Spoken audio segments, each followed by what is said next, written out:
Que votre cœur ne se trouble pas. Croyez en Dieu, croyez aussi en moi. Jean chapitre 14, verset 1. À la racine de la vie chrétienne se trouve la croyance en l'invisible. La foi chrétienne a pour objet une réalité qu'on ne voit pas. Dans le monde des sens qui nous environne, le visible devient l'ennemi de l'invisible, le temporel l'ennemi de l'éternel. C'est la malédiction héritée par tout membre de la race d'Adam. Notre façon erronée de penser, influencée par l'aveuglement de notre cœur naturel et l'omniprésence importune des choses visibles, tend à opposer le spirituel au réel. Or, ce contraste n'existe pas. L'antithèse se trouve ailleurs, entre le réel et l'imaginaire, entre le spirituel et le matériel, entre le temporel et l'éternel, mais jamais entre le spirituel et le réel.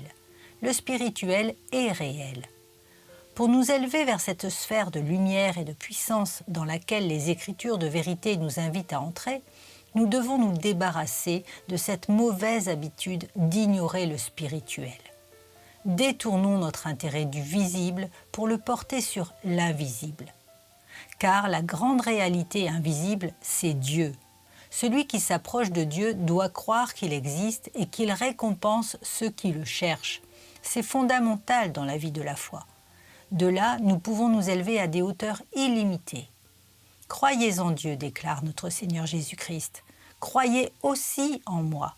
Sans la première partie, il ne peut y avoir de seconde.